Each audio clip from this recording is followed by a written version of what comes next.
Assalamualaikum warahmatullahi wabarakatuh. Waalaikumsalam warahmatullahi wabarakatuh. Alhamdulillah, alhamdulillahirabbil alamin, wa bihi nasta'in wa ala umuri dunya waddin. Wassalatu wassalamu ala asyrafil anbiya'i wal mursalin, sayyidina wa maulana Muhammadin wa ala alihi wa ashabihi wa man tabi'ahum bi ihsanin ila yaumiddin. Amma ba'du. Yang sama-sama kami hormati wali kelas 10 MAK sekaligus guru pelajaran riset, yakni Ustadz Muhammad Yunus Priyadi, serta santriwan dan santriwati yang saya banggakan serta saya hormati. Pertama, marilah kita panjatkan puji serta syukur kita kehadirat Allah Subhanahu wa Ta'ala yang telah memberikan kita beragam macam nikmat tak terhingga tanpa batas, diantaranya ada nikmat iman, Islam, serta nikmat sehat walafiat, sehingga sampai saat ini kita masih dapat merasakan indahnya hidup, dan sampai saat ini dan juga saat ini kita dapat mengikuti program presentasi dari proyek 45 dan 6. Tak lupa salawat berbingkaikan salam kita curahkan kepada penghulu alam, siapa lagi siapa bukan kalau Nabi Muhammad SAW, karena beliau yang telah membawa Islam sampai saat ini. Sebelum itu, saya selaku MC akan membacakan susunan acara pada acara presentasi proyek 3 ini. Acara yang pertama adalah pembukaan, yang kedua adalah sambutan dari pembimbing riset kita, yakni Ustadz Muhammad Yunus Priyadi. Lalu selanjutnya presentasi dari kelompok 4, selanjutnya tanya jawab, dan presentasi dari kelompok 5, selanjutnya tanya jawab, dan presentasi dari kelompok 6, selanjutnya tanya jawab. Dan yang terakhir adalah penutup dan doa. Mengawali acara pada pagi hari ini, marilah kita buka dengan membacakan suratul Fatihah yang kita khususkan kepada Al-Maghfurlah Kiai Haji Ahmad Syaihu selaku pendiri Pondok Pesantren Al-Hamidiyah beserta para mu'alim-mu'alim yang telah mendahului kita semua, serta kedua orang tua, dan juga untuk kita semua yang sedang menuntut ilmu, yang akan mengikuti PAT, dan juga untuk acara pada pagi hari ini semoga lancar dari awal sampai akhir. Ala hadhihi niyah wa likulli niyatin sholihah wa ila hadratin Nabi Mustafa Rasulillah sallallahu alaihi wasallam. Al-Fatihah.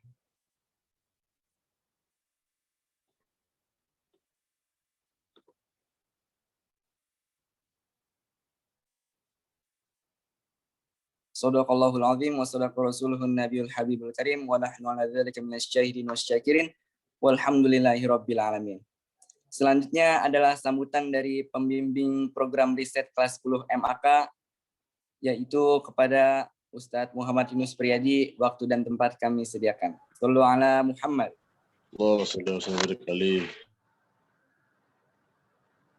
Bismillahirrahmanirrahim. Assalamualaikum warahmatullahi wabarakatuh. Waalaikumsalam warahmatullahi wabarakatuh. Alhamdulillahi wa kafa wa salatu ala nabiyil mustafa wa ala alihi wa sahbihi wa man sara ala nahjihi waqtafa. Allahumma arinal haqqa haqqa warzuqna tiba'ah wa arinal batila batila warzuqna jitinabah. Allahumma salli wa sallim ala sayyidina Muhammadin wa ala alihi wa sahbihi ajma'in, amma ba'du. Anak-anak Ustadz semua ya, kelas 10 MAK, yang mudah-mudahan semuanya selalu sehat walafiat dan serta diberikan kemudahan serta kelancaran dalam menuntut ilmu di Madrasah Aliyah Al-Hamidiyah ini. Alhamdulillah tak terasa ya, tinggal hari ini, hari Jumat adalah hari terakhir BDR kalian pada minggu ini, dan juga program riset kalian di kelas 10 MAPK ini. Untuk nanti di kelas 11 MAPK, ya mudah-mudahan harapan Ustadz dan mungkin harapan kalian semua, program ini tetap selalu ada karena sangat penting sekali ya menurut Ustadz bahwa Dengan adanya kegiatan ini, kalian dapat berlatih ya. Yang pertama adalah presentasinya ya, dan juga membuat PowerPoint ya, serta sempat di riset ini kalian melakukan observasi. Itu adalah salah satu hal yang baru dan perlu dilestarikan, karena itu adalah bekal kalian nanti ketika di bangku kuliah nanti.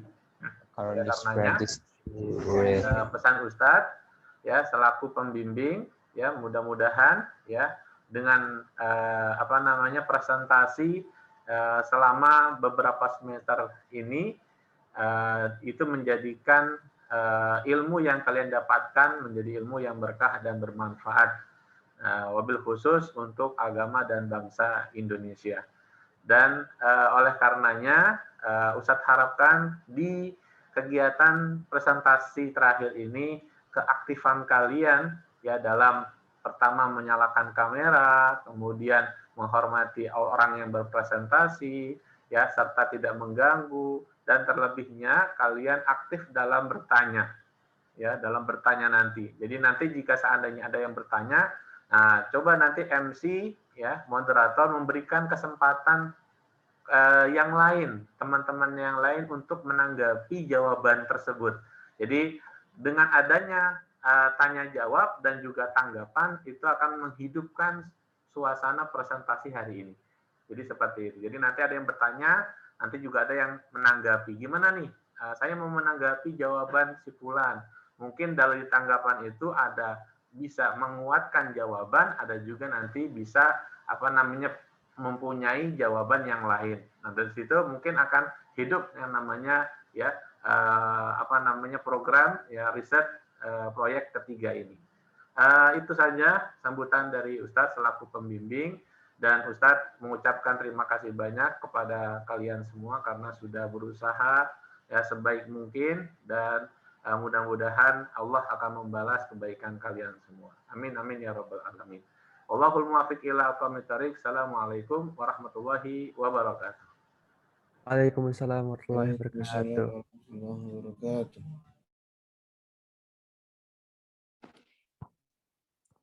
Ya, cara selanjutnya yaitu presentasi proyek 3 dari kelompok 4 dengan judul Pengaruh Menonton Tayangan Film Sinetron Terhadap Akhlak Santri Sehari-hari. Kepada kelompok 4, waktu dan tempat kami sediakan. Shallu ala Muhammad.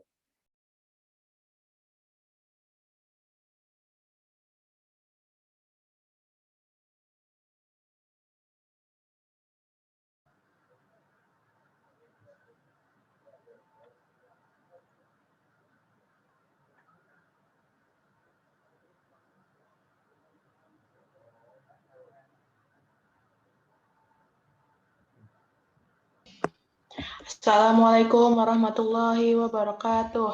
Waalaikumsalam warahmatullahi wabarakatuh.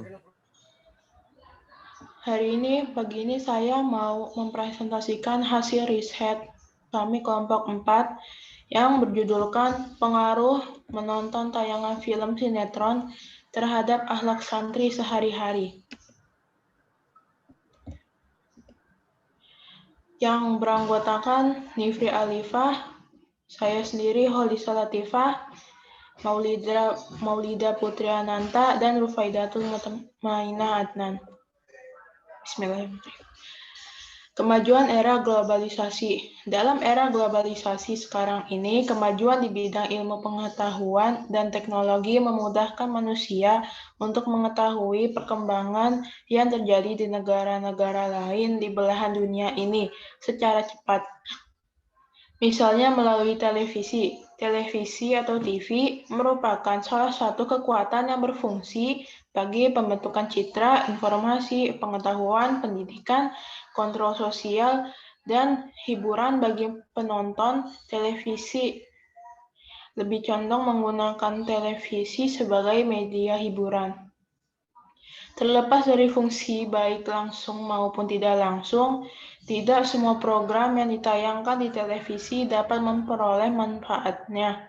Karena banyak di siaran-siaran yang tidak disesuaikan dengan sosial kultur bangsa Indonesia, khususnya adat istiadat yang berlaku dalam masyarakat, sehingga dapat mempengaruhi perkembangan kejiwaan, sikap, dan perilaku masyarakat, khususnya anak dan remaja.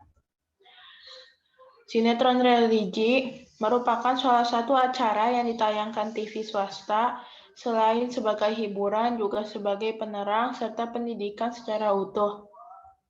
Artinya, orang yang meniru apa yang terdapat di dalamnya tanpa ada sebuah penjelasan. Banyaknya televisi yang menayangkan program sinetron religi, di mana sinetron tersebut mengangkat kepada hal-hal yang berkaitan dengan keagamaan, sehingga diharapkan bahwa sinetron dengan penampilan yang beda tersebut dapat dijadikan suatu hiburan. Di samping bersifat menghibur, sinetron religi juga memberikan nilai-nilai pendidikan yang positif dan menambah wawasan tentang pengetahuan agama, bagaimana dalam bersikap, berperilaku, dan bertutur kata, baik hubungan kita dengan Allah, orang tua, saudara, teman, tetangga, bahkan kepada binatang, tumbuh-tumbuhan, dan sekalipun benda-benda tak bernyawa.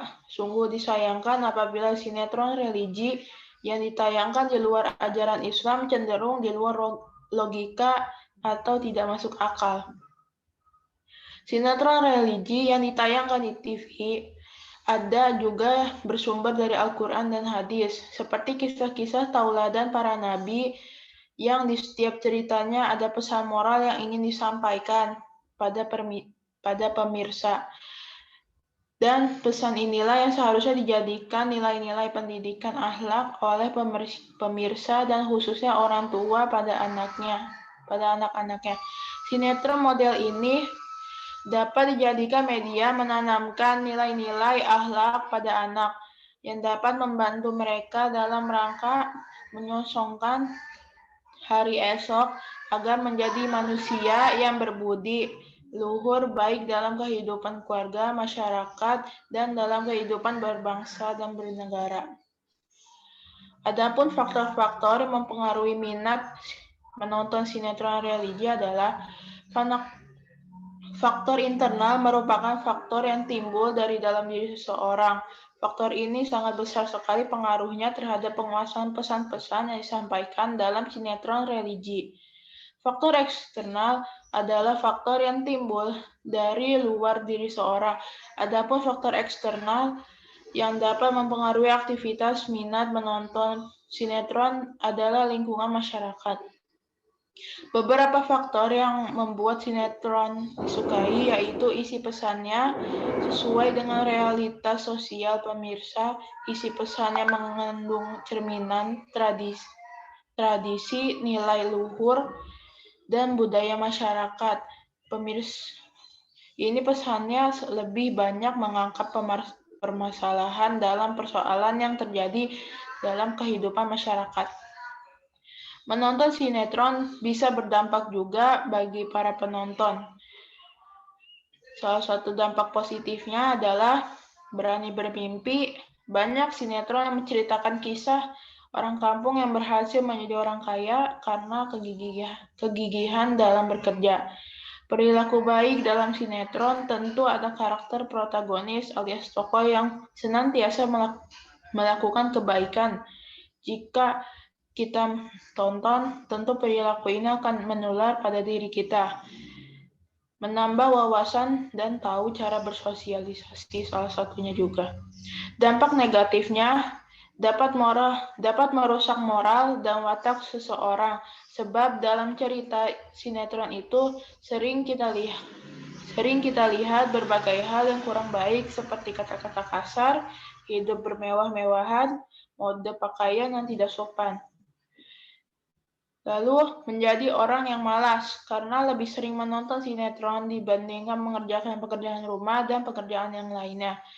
Dan seseorang jadi bisa mempunyai sifat materialis dan suka berangan-angan. Mereka sering menirukan perbuatan pamer dan sombong. Pertanyaannya, apakah manfaat dari film sinetron religi?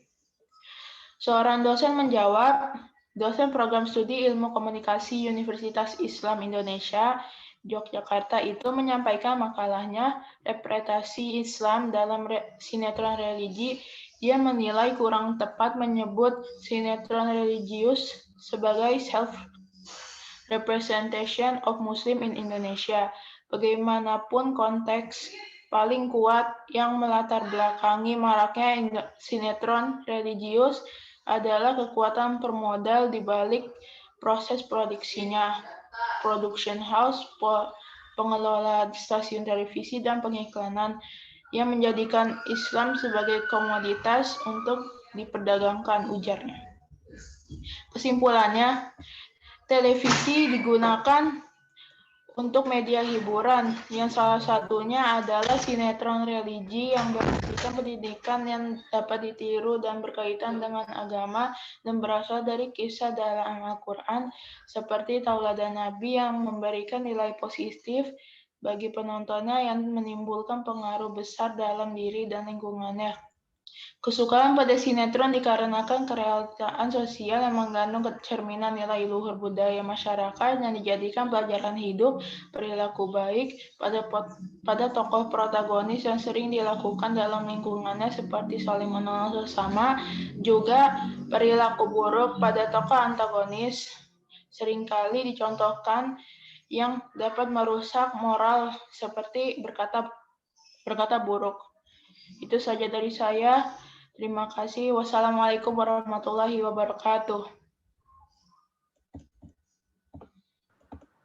Waalaikumsalam. Warahmatullahi wabarakatuh. Selanjutnya adalah sesi tanya jawab.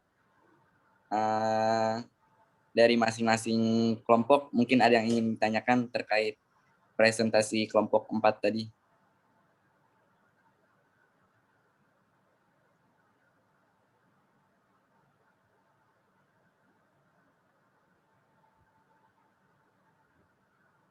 Yang ingin bertanya dipersilahkan.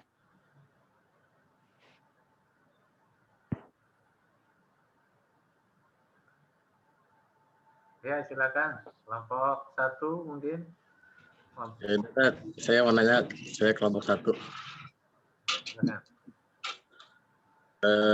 Untuk pertanyaan saya, kan sinetron tuh hanyalah acting belaka, tapi ada aja orang yang kesel, bahkan menangis nonton sinetron itu. Terus bagaimana cara menasihati orang tersebut agar sadar bahwa itu hanya acting, bukan realita gitu. Oke. Terima kasih pertanyaannya. Oke, pertanyaan.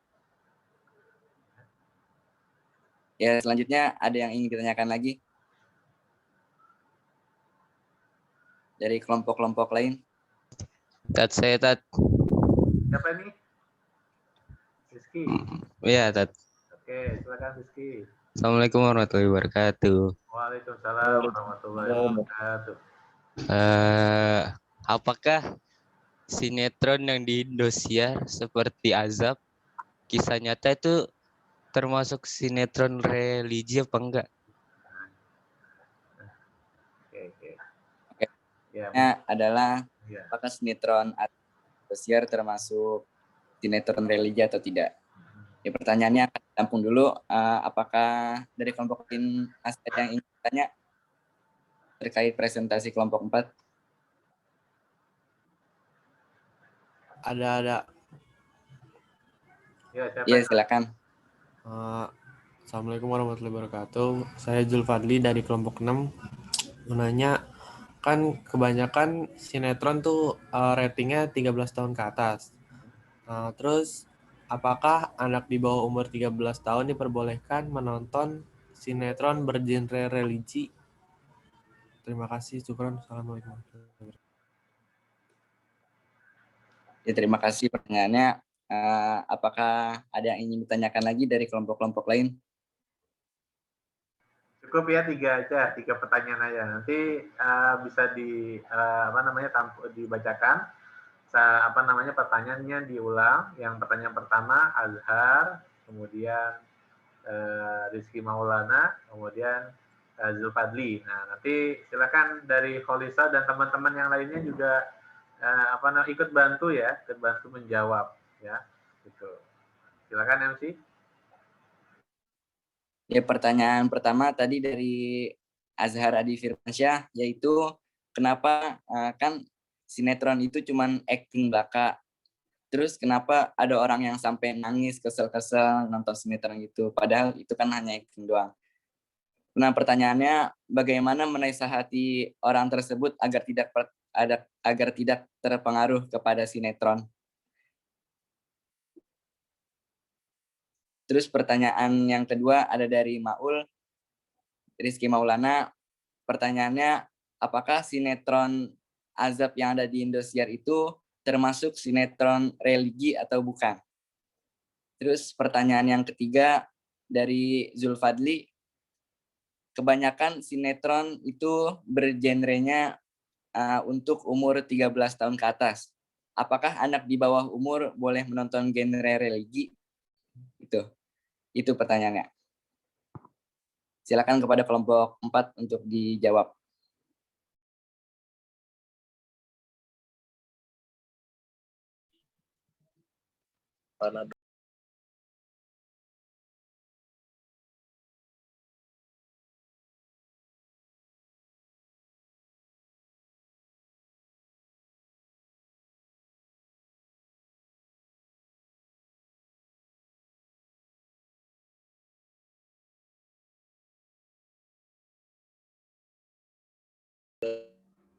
Baik, saya akan mencoba menjawab pertanyaan pertama yang ditanyakan oleh Azhar. Pertanyaan yang jawabannya adalah biasanya sinetron itu diambil dari kisah nyata. Jadi mungkin orang yang menonton itu merasa itu adalah kejadian asli dan benar kejadiannya, atau sama seperti di kehidupan nyatanya. Gitu.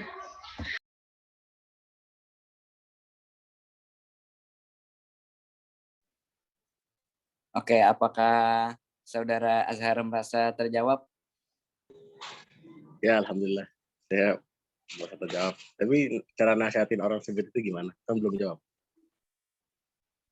Oh, jadi Azhar merasa pertanyaan yang tadi belum terjawab tuh, yang bagaimana cara menasihati orang tersebut. Silakan kepada kelompok 4 menjawab. Cara menasehatinya, caranya ya diingetin kalau itu bukan realita, itu cuma angan-angan, acting. Terus juga ya itu aja.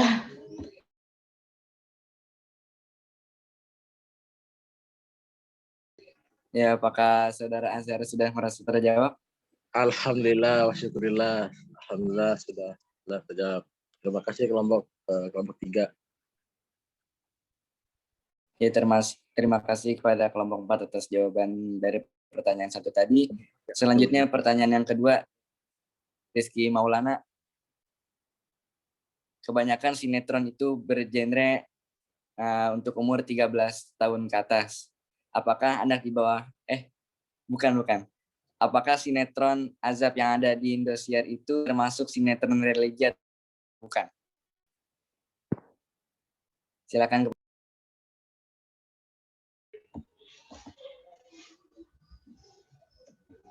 Sebentar.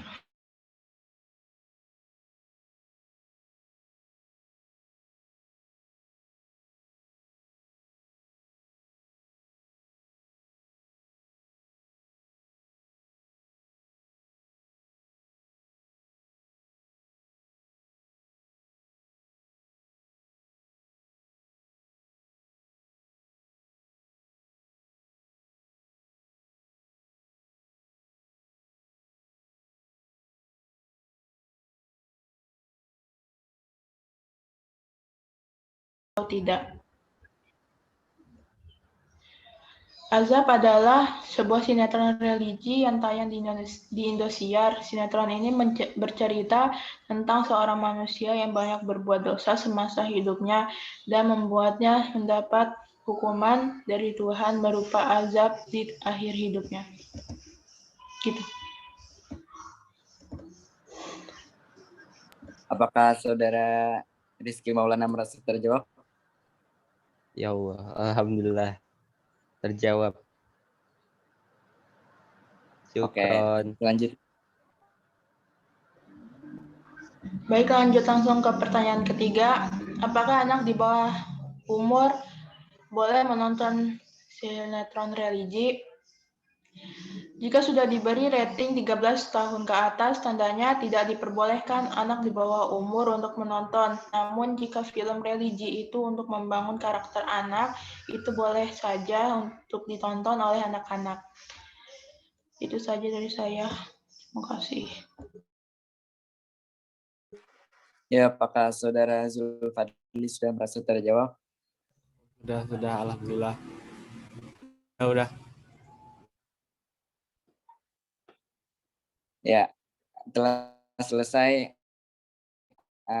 acara presentasi dari kelompok 4. Selanjutnya presentasi dari kelompok 5 dengan judul Memahami Jihad dan Pandangan Islam tentang Terorisme. Ya, kepada kelompok 5, waktu dan tempat kami sediakan. Shallu ala Muhammad. Allahumma sholli wa sallim wa barik alaihi. Bismillahirrahmanirrahim. Assalamualaikum warahmatullahi wabarakatuh. Alhamdulillahirrabbilalamin. Bismillahirrahmanirrahim. Pada kesempatan kali ini, saya mewakilkan kelompok 5 akan mempresentasikan makalah yang berjudul Memahami Islam, Jihad, dan Pandangan Islam tentang Terorisme. Anggota kelompok.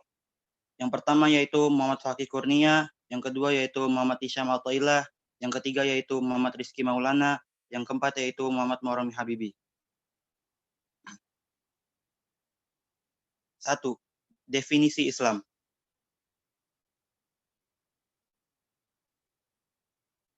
Definisi Islam. A. Pengertian secara bahasa dan istilah. Kata Islam merupakan masdar dari kata aslama yuslimu, islaman, yang mempunyai arti taat, tunduk, dan pasrah kepada Allah Subhanahu wa Ta'ala. Dan secara istilah, Islam adalah agama yang diridhoi Allah oleh Allah, yang dibawa oleh para nabi dan juga rasul yang telah diutus. Dan juga rasul terakhir yaitu Rasul Muhammad SAW, dan untuk umat manusia agar hidup bahagia di dunia dan juga di akhirat. Dan juga pengertian secara umum adalah syariat-syariat Allah Ta'ala yang diturunkan kepada para nabi dan rasul untuk disampaikan kepada makhluknya. Secara khusus Islam adalah agama yang oleh Allah Ta'ala kepada Nabi Muhammad SAW sebagai penutup syariat-syariat para nabi dan rasul terdahulu. B. Pengertian Islam secara bahasa Arab. Secara bahasa, Islam memiliki arti dalam bahasa Arab. Islam merupakan masdar dari kata aslama yuslimu islaman yang artinya taat, tunduk, patuh, berserah diri kepada Allah. Allah Ta'ala berfirman, wa ghayra dinillahi yabghuna wa lahu aslama man fis samawati wal ard tau'aw wa karha wa ilaihi yurja'un. Maka mengapa mereka mencari agama yang selain agama Allah, padahal apa yang di langit dan di bumi berserah diri kepadanya, baik dengan suka maupun terpaksa, dan hanyalah kepadanya mereka dikembalikan. Quran Surat Ali Imran ayat 83.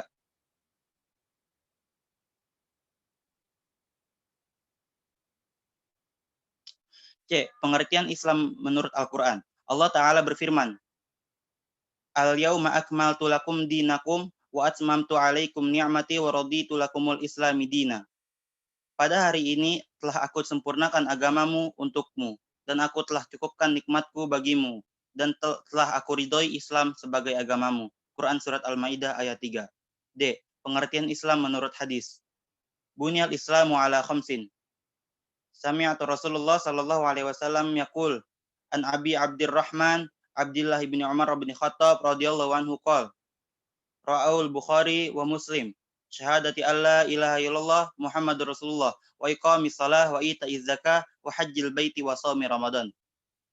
Islam dibangun atas 5 perkara. Bersaksi bahwa tiada Tuhan, bahwa tidak ada yang berhak disembah melainkan Allah, dan bersaksi bahwa Muhammad adalah hamba dan utusan Allah.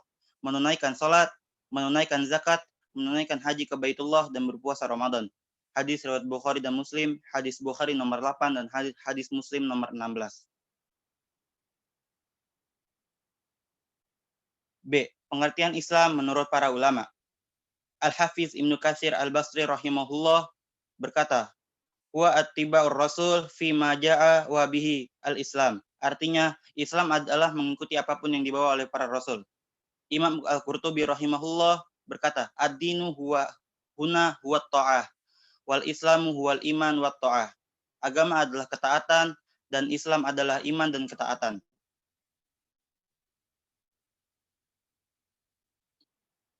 Definisi jihad.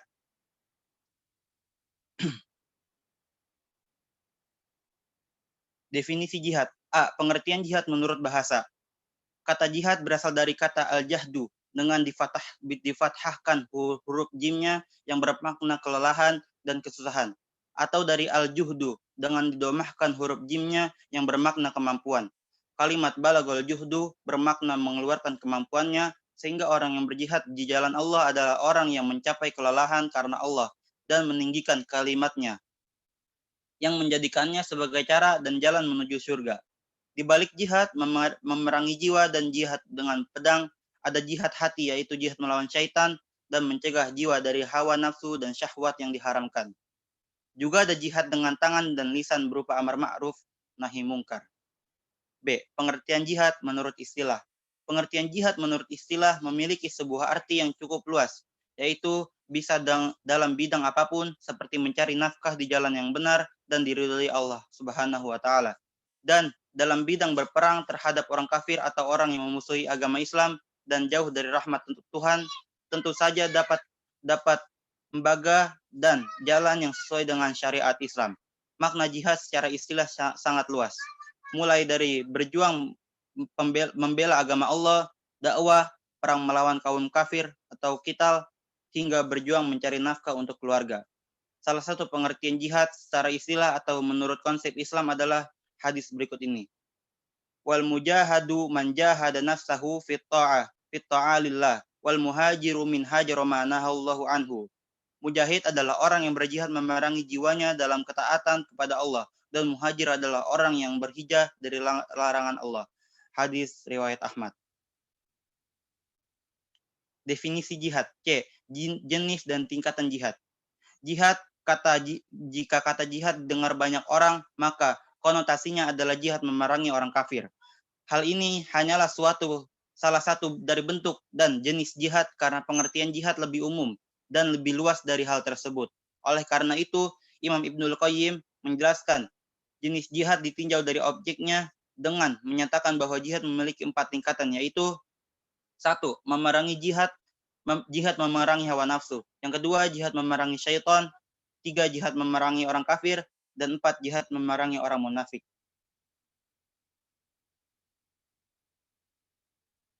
Definisi jihad. D. Macam-macam jihad.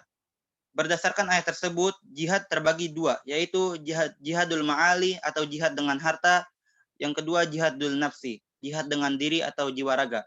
Jihad dengan harta yaitu berjuang membela kepentingan agama dan umat Islam dengan menggunakan materi atau harta kekayaan yang dimiliki. Jihadul nafsi yaitu berjuang dan mengarahkan segala kemampuan yang ada pada diri berupa tenaga, pikiran, ilmu, keterampilan, bahkan nyawa sekalipun. D. Makna jihad yang sering disalahpahami.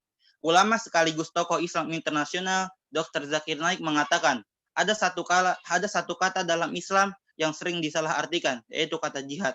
Kata jihad banyak disalahpahami tak hanya oleh orang Muslim, tetapi juga non-Muslim. Ujarnya saat menjadi pembicara pada publik lektur di Universitas Muhammadiyah Yogyakarta. Menurut Dr. Zakir Naik, jihad bukan berarti perang. Jihad itu berasal dari kata jahada yang berarti berusaha dan berjuang bersungguh-sungguh untuk memperbaiki masyarakat. Jihad juga berarti berusaha bersungguh-sungguh untuk menjadi muslim yang baik. Makna utama jihad adalah bersungguh-sungguh dan berusaha. Karenanya, bukan hanya muslim saja yang berjihad, tapi orang di luar Islam juga melakukan jihad dan mereka bersungguh-sungguh dalam suatu bidang, katanya. Yang ketiga yaitu definisi terorisme yang akan dibacakan oleh Ananda Muhammad Hisham Atailah. Waktunya dipersilahkan. 3. Definisi terorisme. Pengertian umum tentang terorisme. Tindakan kejahatan terhadap kemanusiaan atau suatu sikap yang menimbulkan ancaman serius terhadap manusia dan kedaulatan negara. Bahaya terhadap keamanan, perdamaian. Makna terorisme tidak dapat dikatakan kepada agama atau Islam atau agama non-Islam tertentu, tetapi lebih tepat disasarkan kepada sikap pribadi seseorang yang memiliki sifat buruk dan jahat. Dalam bahasa Arab, terorisme dikenal dengan istilah irhab atau teror, berarti menimbulkan rasa takut. Irhab atau teroris artinya orang yang membuat orang lain ketakutan, orang yang menakut-nakuti orang lain. Sedangkan dalam Kamus Besar Bahasa Indonesia, terorisme adalah puncak aksi kekerasan untuk menimbulkan ketakutan dalam usaha mencapai suatu tujuan, terutama tujuan politik. Sedangkan teroris adalah orang yang menggunakan kekerasan untuk menimbulkan rasa takut, biasanya untuk tujuan politik. Dan teror adalah perbuatan sewenang-wenang, kejam, bengis dalam usaha menciptakan ketakutan, kengerian oleh seseorang untuk golongan. Dalam berbuat jahat itu bukan hanya dilarang dalam ajaran agama, tetapi peraturan perundang-undangan sendiri pun ada larangan dan sanksinya. Pengertian teroris menurut Undang-Undang Nomor 5 Tahun 2018 tentang tindak pidana terorisme.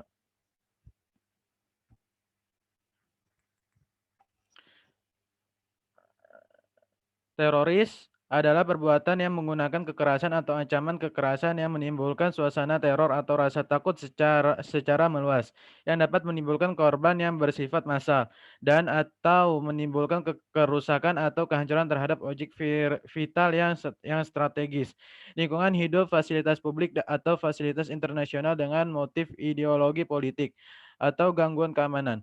Di dalam undang-undang ada dua pengertian makna teroris, yaitu menggunakan kekerasan dan ancaman kekerasan. Kekerasan adalah setiap perbuatan penyalahgunaan kekuatan fisik dengan atau tanpa menggunakan sarana secara melawan hukum dan menimbulkan bahaya bagi badan, nyawa, dan kemerdekaan orang, termasuk menjadikan orang pingsan atau tidak berdaya. Ancaman kekerasan adalah setiap perbuatan secara melawan hukum berupa ucapan, tulisan, gambar, simbol, atau gerakan tubuh, baik dengan maupun tanpa menggunakan sarana dalam bentuk elektronik atau non-elektronik yang dapat menimbulkan rasa takut terhadap orang atau masyarakat secara luas, atau mengekang kebebasan hakiki seseorang atau masyarakat. Pandangan ajaran Islam, Kitab Al-Quran terhadap terorisme. Islam adalah agama rahmatan lil alamin, bertujuan untuk memperoleh keselamatan di dunia dan akhirat.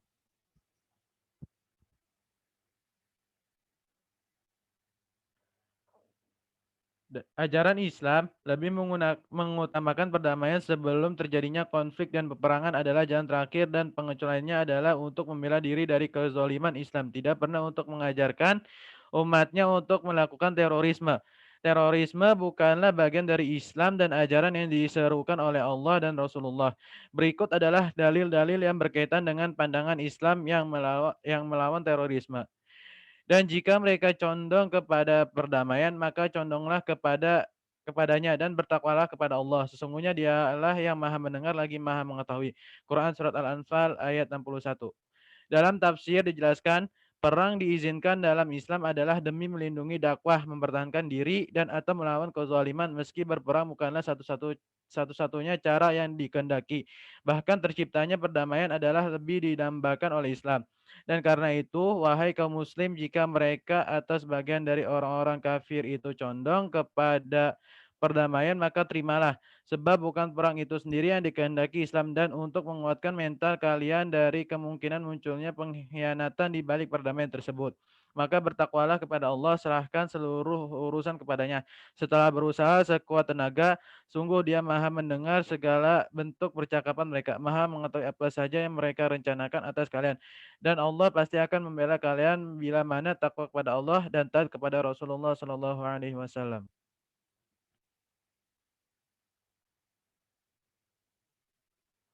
Faktor penyebab radikalisme dan terorisme.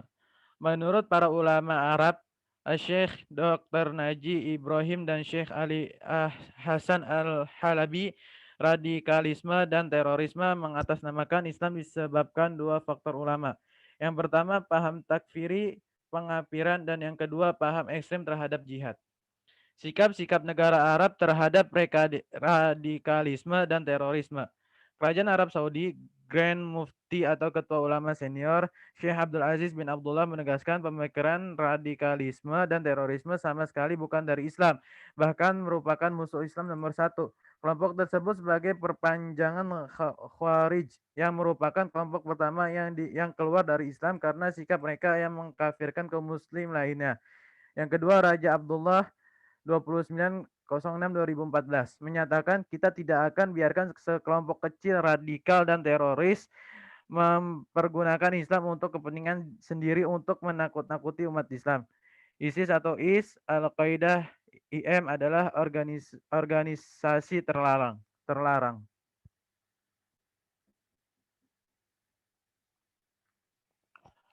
Qatar.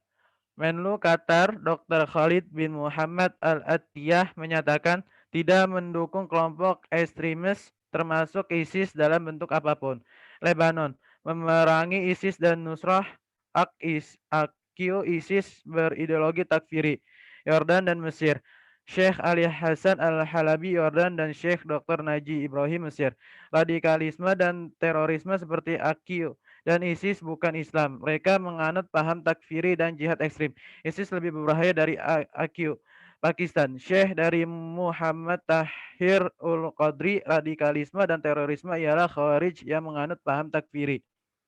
Penyebab paham radikalisme dan terorisme. Kepala Bidang Investigasi Densus 88 Faisal Tayyib mengatakan radikalisme dapat disebarkan melalui beberapa cara. Hasil investigasi Densus 88 selama ini ada 3 cara yang dapat digunakan kelompok teror dalam menyebarkan paham kekerasan itu. Pertama, penyebaran radikalisme melalui pertemuan langsung, penyebaran paham radikalisme dan serta yang terbatas. Pengajian tertutup ini akan memaksimalkan pemberian doktrin dan mencegah terjadinya bantahan dari orang yang memiliki ilmu.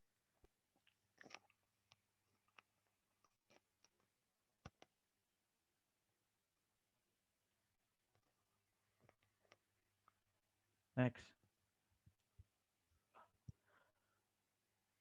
Kedua, melalui perkembangan teknologi informasi juga dimanfaatkan oleh kelompok radikal. Mereka memanfaatkan internet untuk mengunggah video dan foto aktivitasnya serta mengajak masyarakat untuk mengikuti. Ketiga, jangan radikalisme disebarkan melalui berita-berita propaganda yang disebar di saluran aplikasi tertentu. Ciri-ciri seseorang terkena paham radikal dan bagaimana cara mengatasinya. Ciri dan karakteristik kelompok radikal yakni intoleransi atau tidak mau menghargai pendapat dan keyakinan orang lain. Fanatik atau selalu merasa benar sendiri menganggap orang lain salah. Eksklusif atau memindahkan diri dari umat muslim umumnya. Serta revolusioner atau cenderung menggunakan cara-cara kekerasan untuk mencapai tujuan. Ciri orang yang terpapar paham radikal yakni mengadakan antisosial, menghabiskan waktu dengan komunitas yang dirahasiakan, mengalami perubahan sikap emosional ketika berbicara seputar pandangan politik dan keagamaan, menggunakan kecurigaan dan kritik berlebihan terhadap praktik masyarakat secara umum. Parahnya lagi, ciri orang yang terpapar paham radikal rela memutus komunikasi dengan orang tua dan keluarga, menampakkan sikap dan tindakan keagamaan yang berbeda dengan masyarakat umum, dan cenderung tidak senang dengan pemikiran ulama dan organisasi moderat dan seterusnya.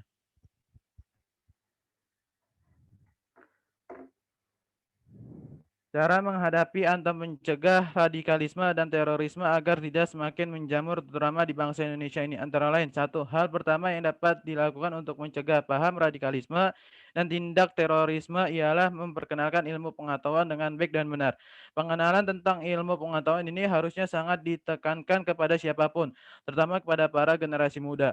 Hal ini disebabkan pemeriksaan para generasi muda yang masih mengembara karena rasa keingintahuannya, apalagi terkait suatu hal yang baru seperti sebuah pemahaman terhadap suatu masalah dan dampak pengaruh globalisasi. Dalam hal ini, memperkenalkan ilmu pengetahuan bukan hanya sebatas ilmu umum saja, tetapi juga ilmu agama yang merupakan fondasi penting terkait perilaku, sikap, dan juga keyakinannya kepada Tuhan. Kedua, ilmu ini harus diperkenalkan secara baik dan benar dalam artian haruslah seimbang antara ilmu umum dan ilmu agama. Sedemikian sehingga dapat tercipta kerangka pemikiran yang seimbang dalam diri.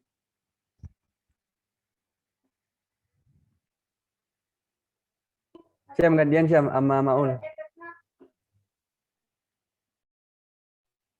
Ya, selanjutnya dibaca oleh saudara Maul.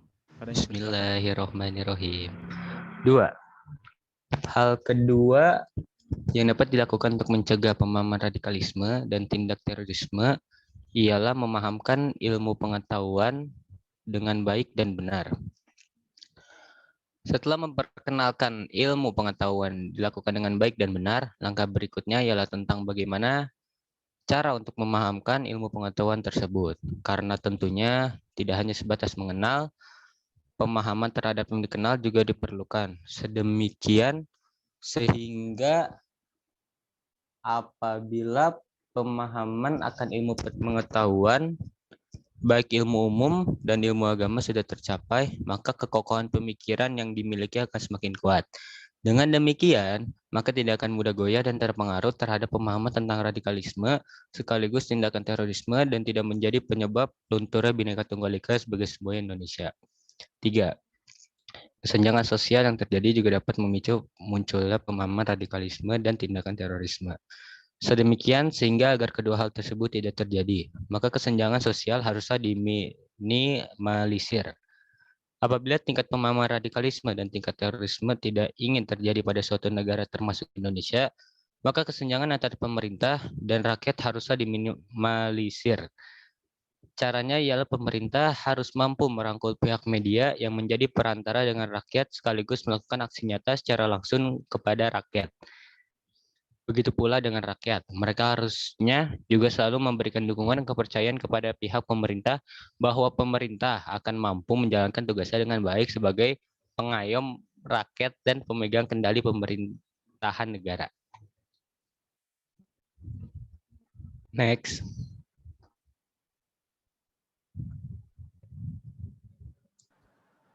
Lumayan ya, panjang ya, Masya Allah. 4.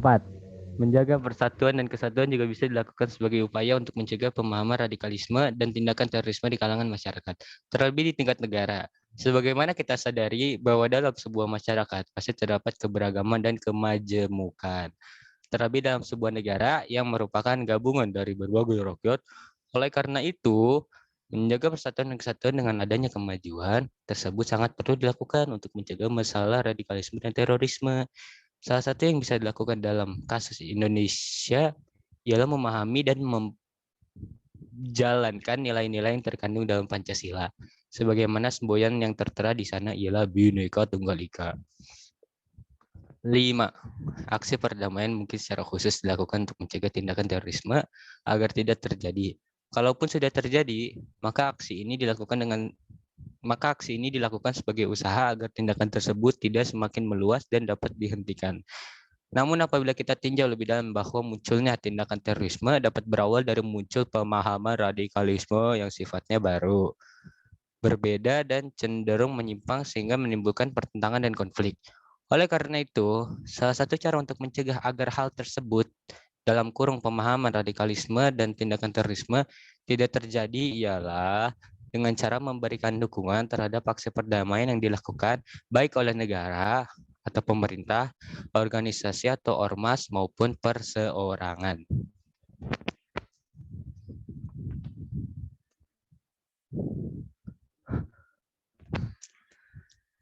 6. Peranan yang dilakukan di sini ialah ditekankan pada aksi melaporkan kepada pihak-pihak yang memiliki kewenangan apabila muncul pemahaman radikalisme dan tindakan terorisme, entah itu kecil maupun besar. Contohnya, apabila muncul pemahaman baru tentang keagamaan di masyarakat yang menimbulkan keresahan, maka hal pertama yang bisa dilakukan agar pemahaman radikalisme tidak berkembang hingga menyebabkan tindakan yang berbau kekerasan dan konflik ialah melaporkan atau berkonsultasi kepada tokoh agama dan tokoh masyarakat yang ada di lingkungan tersebut. Dengan demikian, pihak tokoh-tokoh dapat mengambil tindakan yang pencegahan awal, seperti melakukan diskusi tentang pemahaman baru yang muncul di masyarakat tersebut dengan pihak yang bersangkutan. 7. Meningkatkan pemahaman yang tentang hidup kebersamaan juga harus dilakukan untuk mencegah munculnya pemahaman radikalisme dan tindakan terorisme. Meningkatkan pemahaman ini ialah terus mempelajari dan memahami tentang artinya hidup bersama-sama dalam bermasyarakat, bahkan bernegara yang penuh akan keragaman, termasuk Indonesia sendiri. Sehingga sikap toleransi dan solidaritas perlu diberlakukan. Di samping menanti semua ketentuan dan peraturan yang sudah berlaku di masyarakat dan negara, dengan demikian pasti tidak akan ada pihak-pihak yang merasa dirugikan karena kita sudah paham menjalani hidup secara bersama-sama berdasarkan ketentuan-ketentuan yang sudah ditetapkan di tengah-tengah masyarakat dan negara.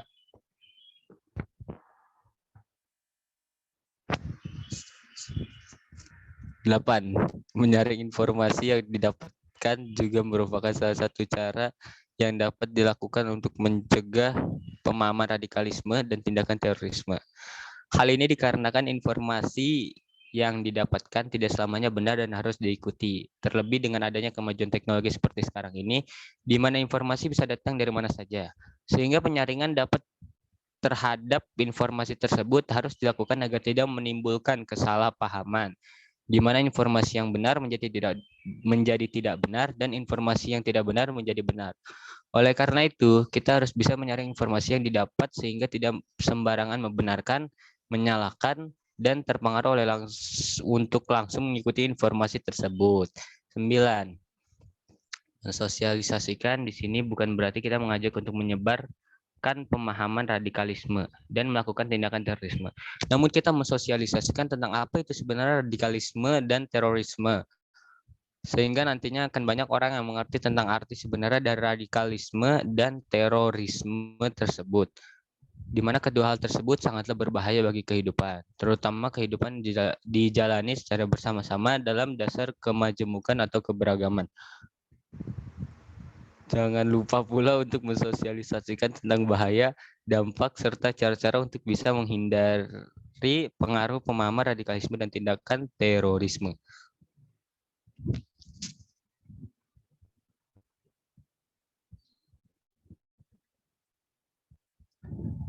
F. Kebijakan pemerintah dalam mencegah penyebaran paham radikalisme dan terorisme.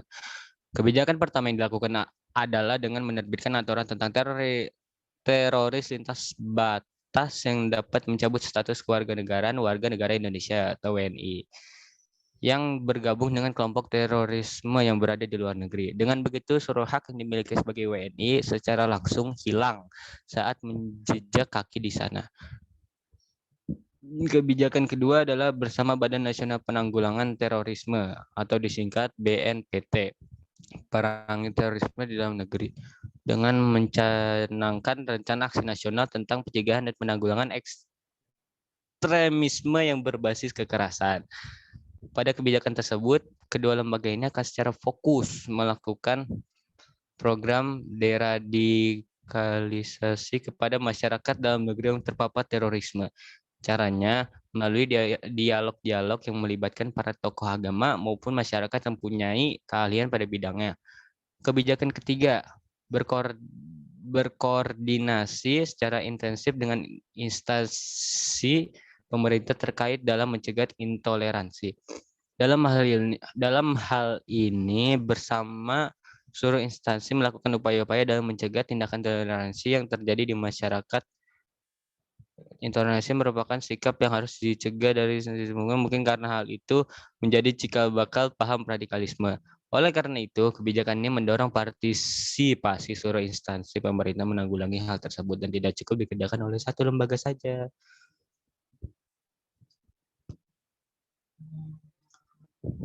Kesimpulan.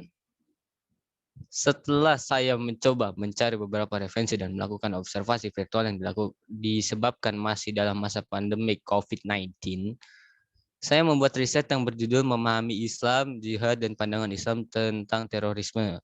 Saya membuat kesimpulan bahwa Islam dan jihad dan terorisme tak bisa disetarakan. Karena Islam adalah agama atau ajaran, sedangkan jihad adalah salah satu syariat daripada ajaran agama Islam, yang mana jihad tak boleh sembarangan orang untuk membahas akan hal tersebut karena takut terjadi penyelewangan makna. Yang mana sebenarnya jihad ada bermacam-macam, dan jihad yang sering disalah pahami adalah bahwa jihad adalah meneror atau menakuti masyarakat. Padahal Islam melakukan jihad sebagai pembelaan diri jika umat Islam diperangi. Dan umat Islam bagaikan lebah, jika lebah tersebut tidak diganggu, maka lebah tersebut akan mendatangkan banyak manfaat. Dan jika lebah tersebut diganggu, maka lebah tersebut akan menyerang sebagai bentuk pembelaan diri terhadap apa yang mengganggu mereka. Begitu pula umat Islam, mereka tak akan menyakiti atau menyerang jika tak diserang, dan pada dalam sejarah Islam tak penuh melakukan ekspansi dengan kekerasan kecuali mereka yang menginginkan melalui jalur kekerasan, karena sebelum umat Islam melakukan ekspansi dengan kekerasan kecuali mereka yang menginginkan melalui jalur kekerasan, karena Karena sebelum umat Islam melakukan ekspansi bertujuan untuk menyebarkan agama Islam sebagaimana para penjajah menjajah negara Indonesia dengan 3 misi atau 3G, Gospel, and Glory. Namun berbeda dengan Islam yang hanya bertujuan untuk menyebarkan agama Allah yang rahmatan lil alamin. Dan sebelum terpaksa, maka cukup dengan membayar jizyah. Dan jika mereka tak mau dan malah mengajak berperang, barulah umat Islam berperang. Namun di dalam peperangan tersebut terdapat aturan yang diajarkan Rasulullah sehingga tidak berperang membabi buta. Yang ada dalam hanyalah pasukan bertemu pasukan dengan pasukan, tidak ada orang tua, anak kecil, dan wanita. Dan setelah berjihad, umat Islam membebaskan untuk siapa saja memeluk agama sesuai keinginannya dan tidak mengambil harta mereka sedikit pun. Jadi sangat berbeda jihad dan terorisme. Jihad adalah syariat, sedangkan terorisme adalah bentuk teror yang menakut-nakuti masyarakat sehingga membuat keresahan, dan inilah yang dilakukan oleh Islam karena Islam adalah agama rahmatan lil alamin.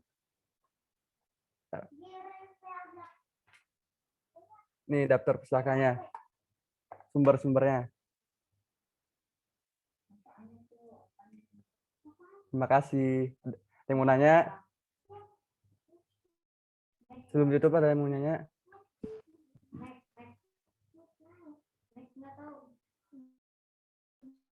Ya, terima kasih kepada kelompok 5 yang telah menyampaikan presentasinya.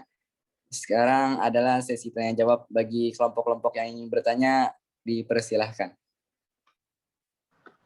Mungkin PowerPoint-nya di close dulu ya. Nah. Oke.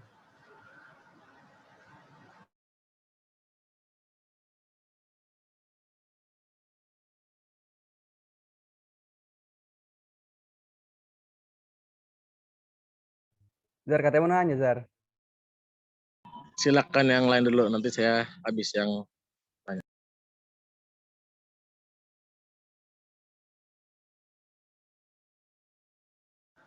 Kelompok yang lainnya silakan.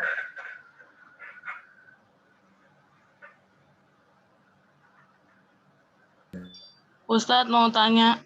Ya, silakan. Siapa ini? Dinda. Adinda. Ya, silakan dinyalakan kameranya, Dinda. Terlebih dahulu. Ya, silakan. Kenapa orang Muslim yang tinggal di negara Barat selalu dianggap teroris? Tidak, itu dong pertanyaan. Sama apa yang dimaksud dengan takfiri?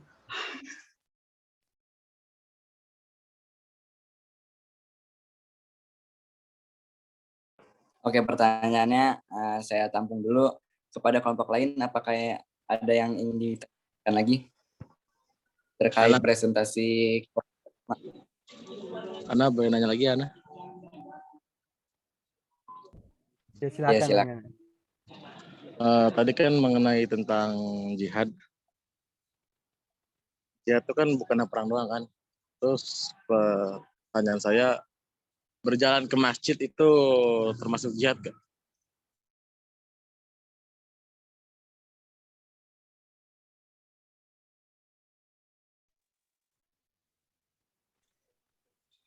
Oke, kelompok lain masih ada yang ingin ditanyakan?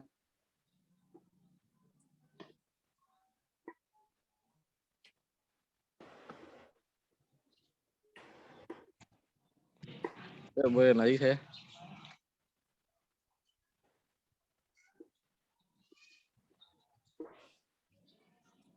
Ya, silakan Azhar. Nanya lagi. Terus kenapa orang Barat ketika tinggal di negara Muslim tidak dianggap teroris? Ya. Masih ada yang ingin bertanya?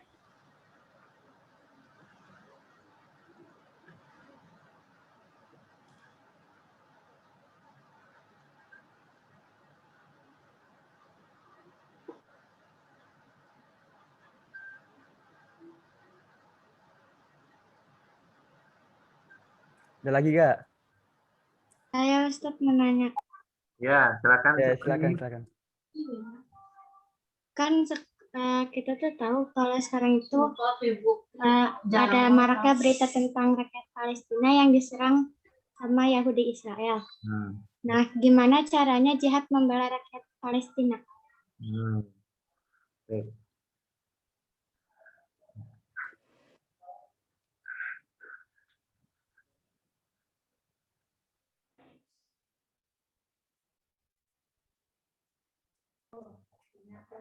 Ya, Dli, apa yang pertama, Dli?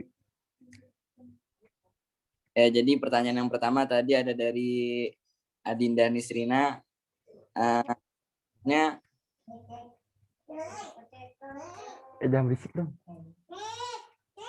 kenapa orang Muslim tinggal di negara Barat dianggap dengan teroris dan apa yang dengan taksiri? Yang pertama, Bismillahirrahmanirrahim. Yang pertama, kenapa orang Islam dianggap teroris di dunia Barat? Karena dari sanalah dunia Barat itu sama Yahudi itu tujuannya untuk merusak Islam dengan cara ya dengan bikin video-video atau film yang mempengaruhi pikiran mereka. Yang tadi kayak presentasi kelompok 4 tadi itu sinetron, sebenarnya bukan sinetron saja ya. Tontonan, bacaan itu mempengaruhi cara pikir mereka dan mereka didoktrin oleh negara mereka sendiri untuk bahwa Islam ini teroris, Islam ini penjahat, dan Islam ini suka ngebom dan segala macam, makanya mereka takut. Dan apa yang dimaksud dengan takfiri adalah gampangnya kayak gini. Takfiri itu ada sebuah kelompok yang mana kelompok itu menganggap dirinya itu benar dan kelompok lain salah.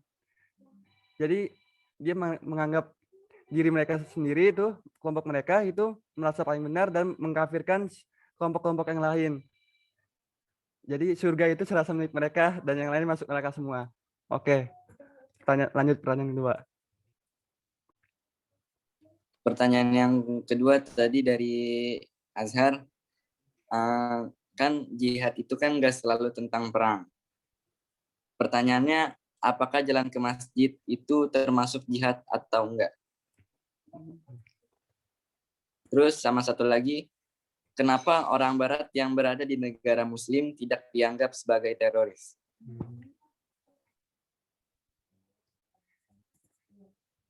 Bantu jawab dong, yang lain. Ya, betul. Yang lainnya nih, dari kelompok 5, ada Hisham, ada Rizky Maulana nih, pinter-pinter semua. Silakan dibantu temannya.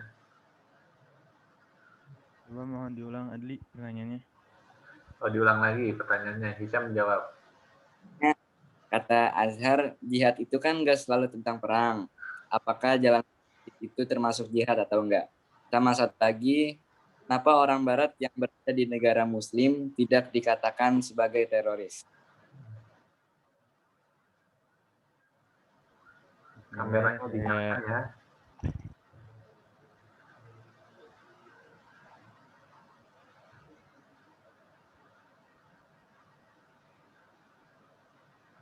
Apakah jalan ke masjid itu termasuk jihad? Berjihad di jalan Allah itu ya intinya juga jihad. Dalam Quran disebutkan kullu amalin khairin, setiap amal kebaikan. Artinya, oleh karena itu membangun masjid dan memakmurkan masjid itu termasuk jihad di jalan Allah.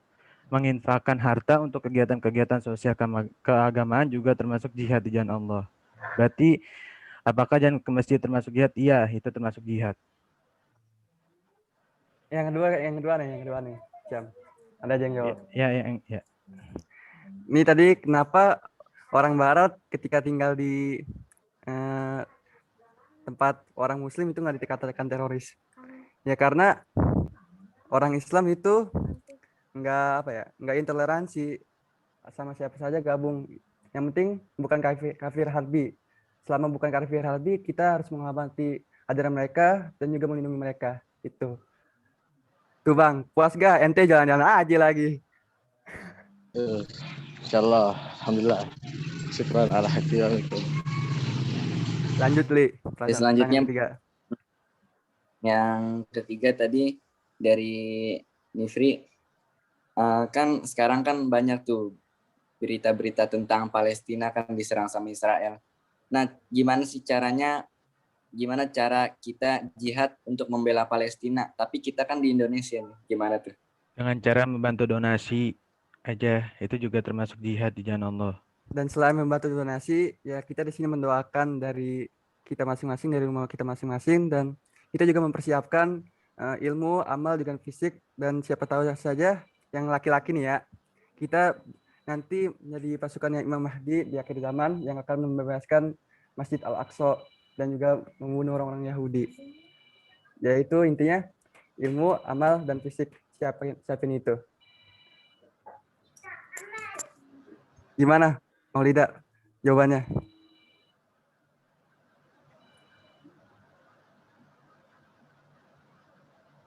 Udah, Dili. Lanjut kelamaan. Kepada kelompok 5 yang telah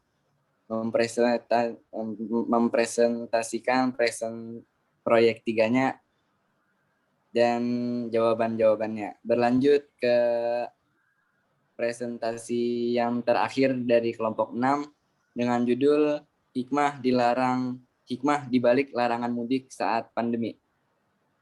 Kepada kelompok 6 dipersilahkan. Kalau alam Allahumma shalli wa barik ala Muhammad.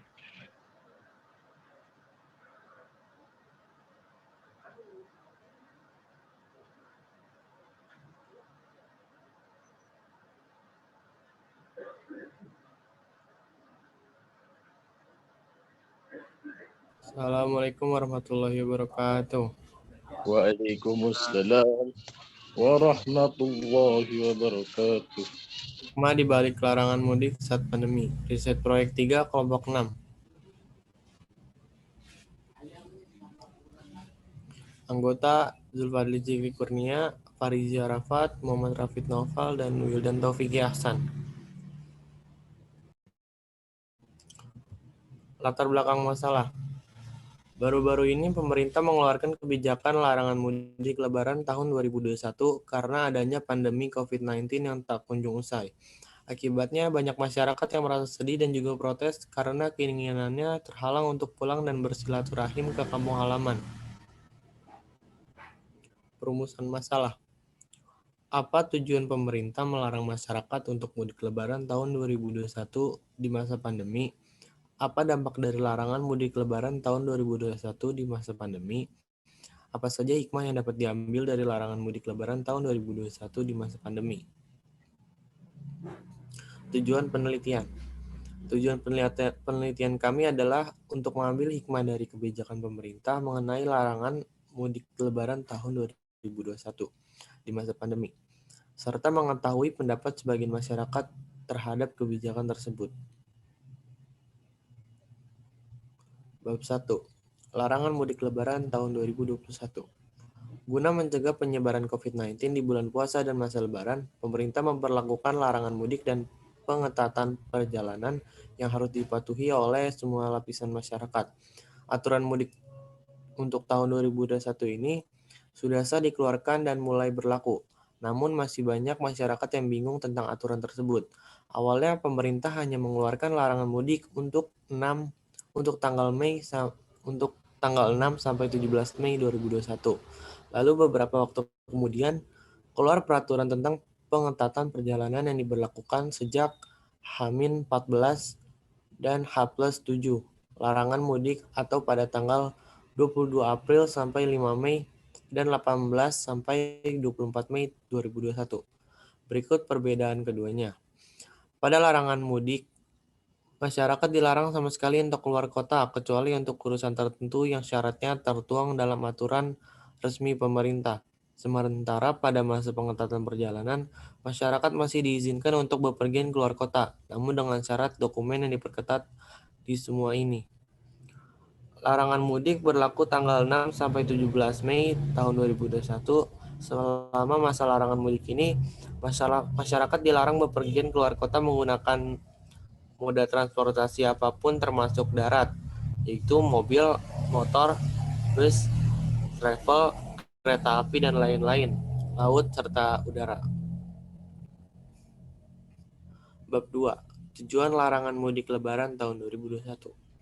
Tujuan pemerintah mengeluarkan kebijakan berupa larangan mudik lebaran tahun 2021 adalah untuk mencegah mata rantai penyebaran COVID-19 yang belum kunjung usai dan sulit dikendalikan. Disampaikan oleh juru bicara Satgas Penanganan COVID-19, Profesor Wiku Adhisa Smito, alasan pertama larangan tersebut tetap diterbitkan adalah kekhawatiran akan meningkatnya mobilitas atau pergerakan penduduk yang bisa berdampak pada meningkatnya jumlah kasus. Berdasarkan data yang diketahui saat ini, ada keterkaitan antara mobilitas dan peningkatan kasus pada 3 provinsi selama 4 bulan terakhir, yaitu pada periode 1 Januari sampai 12 April 2021. Ketiga provinsi yang dimaksudkan adalah Provinsi Riau, Provinsi Jambi, dan Provinsi Lampung. Bab 3. Dampak dari larangan mudik lebaran tahun 2021. Beberapa dampak dari kebijakan ini adalah pada industri fashion yang mungkin sudah menyetok bahan baku dan mendesain baju lebaran, namun harus merugi karena larangan mudik. Selain itu dimungkinkan pula ada pelaku usaha yang siap merekrut karyawan yang sempat di PHK karena pandemi. Karena berharap penjualan masa mudik naik, maka butuh tambahan tenaga kerja, namun harus batal akibat larangan mudik dan juga pergerakan ekonomi yang terbatas akibat larangan mudik bakal berdampak pada kinerja pertumbuhan ekonomi nasional. Sementara itu, Direktur Riset Center of Reform on Economic atau KORE Indonesia Peter Abdullah menilai kebijakan pelarangan mudik sudah tepat, sebab yang menjadi permasalahan utama saat ini adalah pandemi COVID-19. Saya mendukung kebijakan pemerintah melarang mudik, karena hal tersebut akan mengurangi risiko lonjakan COVID-19 yang sekarang ini sedang dalam tren menurun, jelasnya. Dengan semakin terkendalinya kasus penularan virus corona dengan pelarangan mudik, seiring dan terus dilakukannya vaksinasi, maka akan diikuti pemulihan ekonomi ke depannya. Perekonomian akan pulih ketika pandemi berakhir. Jadi kebijakan pemerintah melarang mudik, dampak dalam jangka panjangnya justru akan membantu pemulihan ekonomi, kata Peter. Bab 4. Observasi masyarakat. Kami telah menyiapkan beberapa pertanyaan yang kami ajukan kepada Ayah dari Wildan sebagai narasumber dari observasi kami. Pertanyaan pertama, bagaimana pendapat Anda tentang larangan mudik lebaran tahun 2021 di masa pandemi? Pertanyaan kedua, apakah Anda setuju dengan larangan mudik lebaran tahun 2021 di masa pandemi?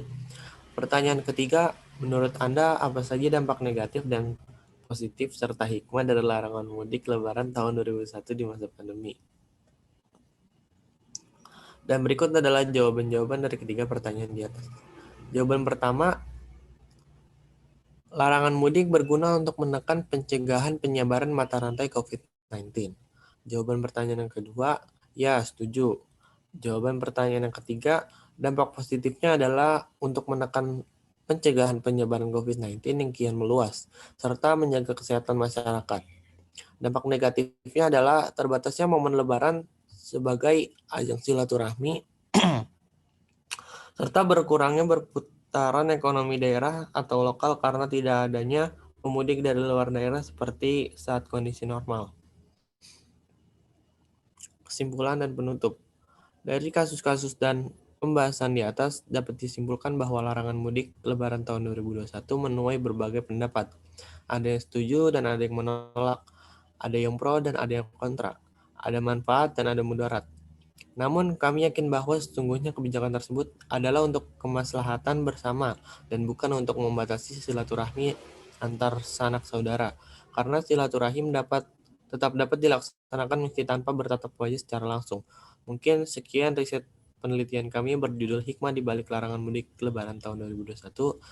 Bila ada yang kurang berkenan di hati, mohon dimaafkan. Sekian dan terima kasih.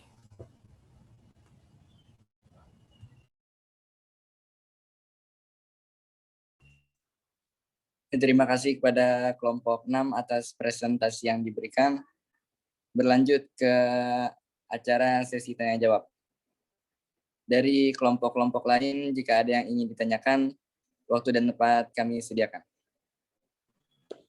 Ya, saya ingin bertanya. Assalamualaikum warahmatullahi wabarakatuh. Nama saya Hardika dari kelompok 3. Ingin bertanya, mengapa ada yang setuju dengan pemerintah melarang mudik, padahal silaturahmi itu dapat memperpanjang umur kita?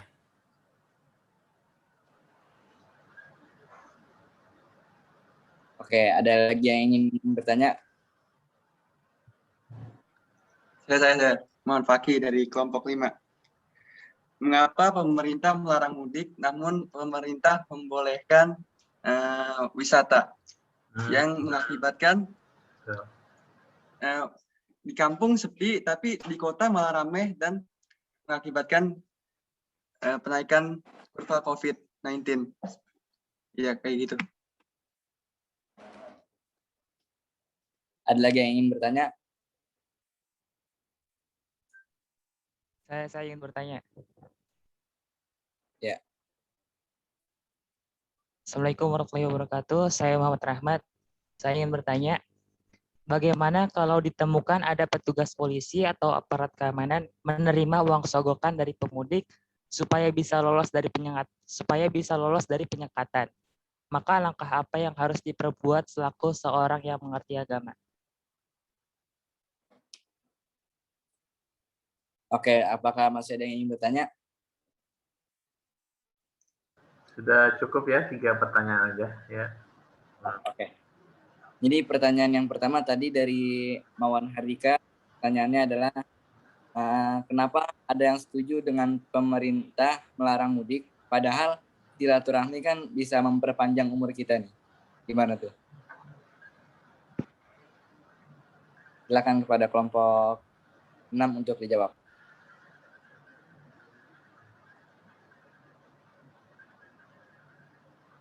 Biar aneh aja yang jawab. Untuk jawaban pertama tadi kan ada beberapa orang yang ingin mudik dan juga ada beberapa yang setuju oleh pemerintah. Kalau menurut saya memang ada beberapa ketakutan masyarakat tersendiri. Ada beberapa orang yang memang tidak percaya dengan COVID dan memang pengen pulang kampung atau silaturahmi berkumpul bersama keluarga, dan ada juga kebanyakan juga orang yang mendukung pemerintah karena memang mereka takut dengan COVID-19 dan juga tak ingin keluarga yang ada di desa juga tertular gitu. Kita kan juga nggak tahu kalau memang di jalan entah ada apa gitu kan, entah ada COVID di mobilnya, entah ada virusnya gitu kan, kita nggak ada yang tahu. Yang ada malah tertular ke keluarganya yang ada di desa. Itu aja sih untuk jawaban pertama. Syukran. Alhamdulillah. Fahim. Ya, terus pertanyaan yang kedua tadi ada dari siapa tadi? Dari Pati. Jadi mengapa pemerintah melarang mudik tetapi tetap membuka tempat wisata? Kan itu kan mengakibatkan di kampung tuh jadi sepi, terus di kota ramai kan, terus itu juga mengakibatkan kenaikan angka COVID-19 yang semakin melonjak. Yaitu kenapa tuh? Silakan kepada Pak untuk jawab. Ya, ini saya jawab ya. Kalau menurut saya kan kalau misalkan tempat wisata itu udah ada protokol kesehatannya dari pihak itu pengelola. Jadi mungkin ada protokolnya, terus ada pembatasan jumlah wisatawan yang boleh datang ke tempat itu. Jadi mungkin kalau misalkan ke tempat wisata itu lebih diatur gitu. Jadi kalau kampung kan mungkin ada yang rame-rame terus nggak 3M gitu. Jadi mungkin tempat wisata lebih diatur. Ya, terima kasih.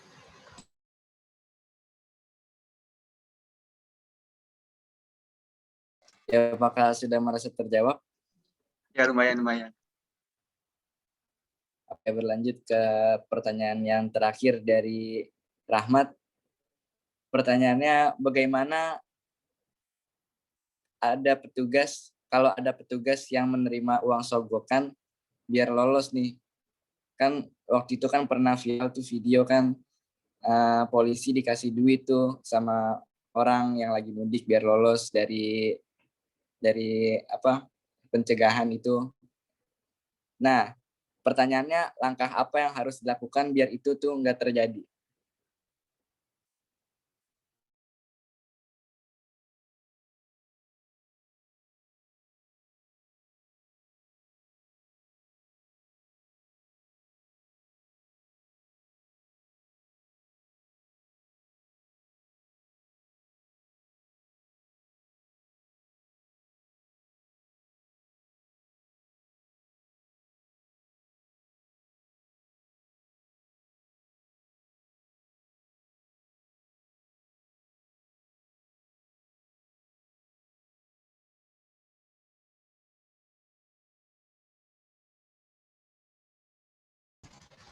Ya nih, saya jawab lagi.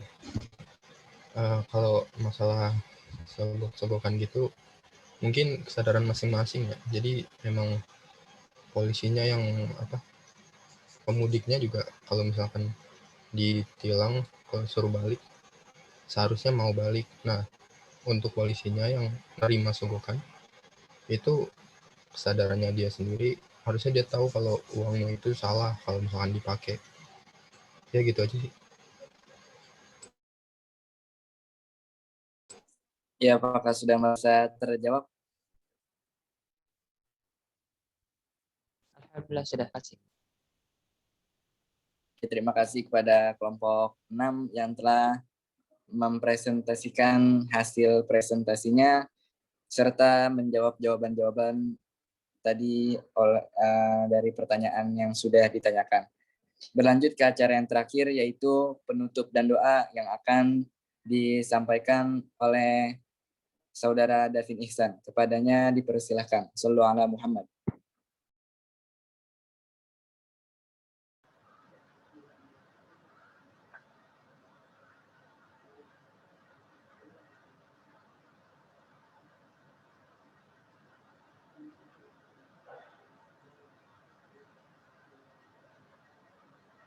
Silakan Davin.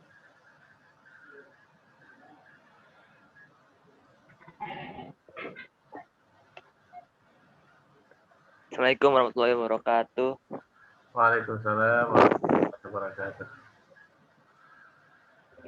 Sebelum kita mengakhiri acara ini, acara refleksi pagi hari, hendaknya kita mengirimi Al-Fatihah pada pendiri Pondok Pesantren Al-Hamidiyah, yakni Kiai Mas Eko bin Abdul Hamid, dan juga kepada Pak Al-Makfurlah Kiai Haji Ahmad Zulkasih bin Hasan, dan kepada kita semua yang ingin melaksanakan PAT dari Senin, semoga lancarkan PAT-nya dan dimudahkan dalam menjawab soal-soal. Al-Fatihah. A'udzubillahi minasyaitonir rajim. Iyyaka na'budu wa iyyaka nasta'in.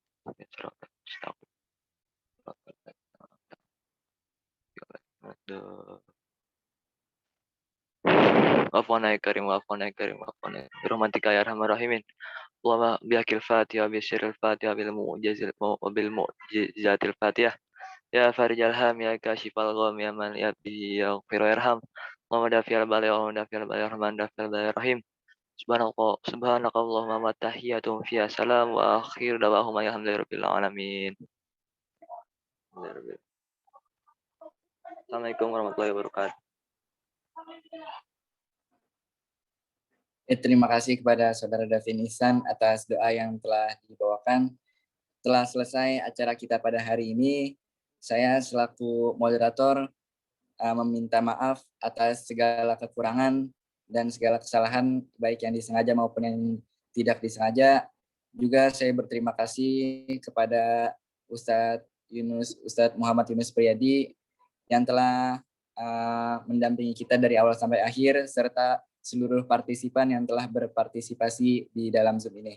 Akhir kata, saya selaku moderator pamit diri. Syukron, wallahul muwaffiq ila aqwamit thoriq. Wassalamualaikum warahmatullahi wabarakatuh. Waalaikumsalam warahmatullahi wabarakatuh. Hati semuanya, syukran. Afwan Ustaz, Sukses semuanya. Ya.